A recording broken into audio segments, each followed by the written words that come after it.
tey dama bëgg a ñëw ñu waxtaan ci wàllum carte d'identité yi nga xamante ni Macky Sall mi ngi koy defar te joxe bi am njuuj njaaj ñun tey fii ci commune bu Yeumbeul Nord mun naa wax ne njuuj njaaj ji dafay ëpp dayoo ndax lii man mooy sama carte d'identité nationale gis nga ko bii mooy sama carte d'identité originale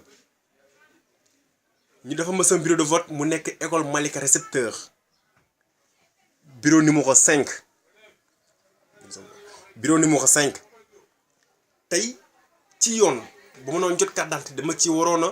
yóbbaale ak sama récépissé gis nga récépissé baa ngi nii te ni ma jotee carte d'identité bi ab ASP moo ma xàmmee ci koñ ba yaakaar na suñu waa kër ay apéristes leen moo tax mu dem tànn ko ràññee ko xàmmee ma ci nit ñi mu ñëw indil ma ko suñu kër te temps Wade li amoon mooy ba bëggee jot sa carte d'identité da ngay dem police bàyyi fa sa récépissé ñu indil la ñu jox la sa carte d'identité bon benn njuuj njaaj nga noonu amul ñaareel bi ñu ñëw defaraat ma encore beneen carte d'identité nationale gis ngeen beneen carte d'identité moo nekk nii ci kaw boo xoolee amul différence ak ñoom ñaar ñëpp face bi benn bi la parce que li nekk ci fii moo nekk ci fii mais ce qui est grave ba tourner la page fii carte d'identité bi dañoo def école bataillon de la marine bu nekk fii ci Yeumbeul bureau numéro 3 foofu leen ma lay voté sama ancien carte d'identité mooy bu njëkk génn ñi def fa bureau numéro 5 école récepteur bu Malika ñoom nag bii boo xoolee duplicata la parce que muy nii boo xoolee encore ci pegg photo bi même chose nga fay gis alors que bii nii amu ko te ñun ñaar ñëpp kenn nikkee ko moom muy Amath Thiam né le 15 janvier 94 bon filière yu nekk fii même chose la mais yu nekk fii bureau de vote bi lay changé lu tax ma la njuuj njaaj ci am pour nga am duplicata il fallait que sa carte d'identité nationale bi réer ba mënoo sa jot nga dem police ñu defal la certificat de perte bu ñu la defalee certificat de perte nga dem déposer ko au niveau de commissariat ñu jox la délai bien déterminé ci lañ ko mën a defar après nga ñëw ñu récupérer la ko jox la ko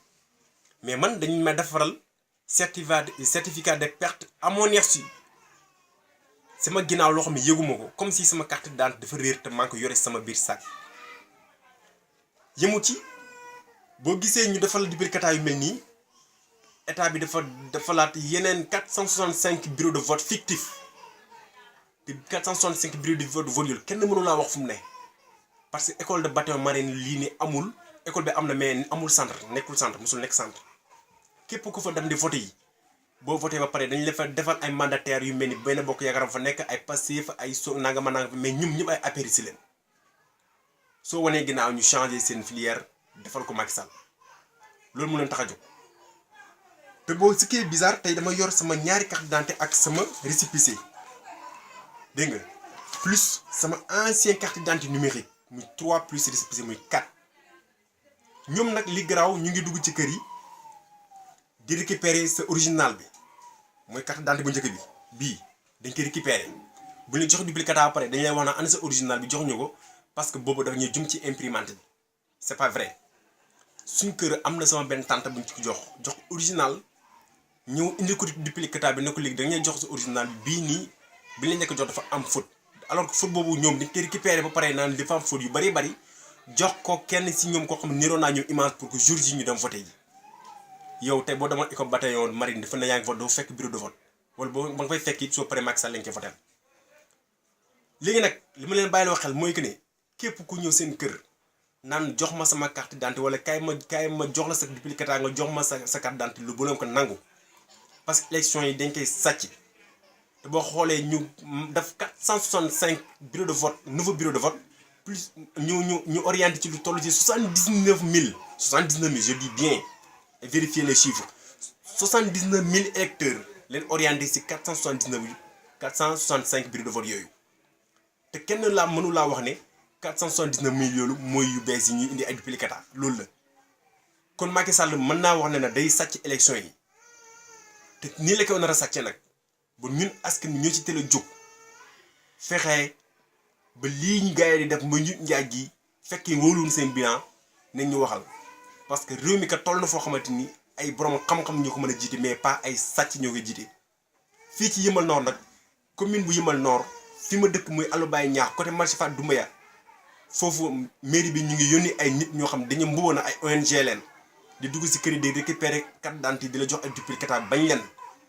tey jii maa ñoom ñëw ni sama kër pour ni kat nar ko récupérer maa ñoom dañoo lànk ñun dañ fi ñëwaat suba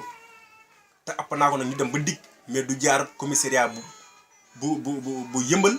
wala bu Malika ñàkkul na ñoomee nen ñooy liggéey mais app naa ko dig wala ma jël carte d'identité bi li nga xamante ma duplicata ma damate ko parce que am mooy soxla si ñoom te bés boo ko jëlee jox ko ñeneen jàppal ne yow say données yëpp mu ngi circuler ci dëkk bi te conséquences yi buñ ci yegsee yow yaa koy gën a subir jaa ngeen jëf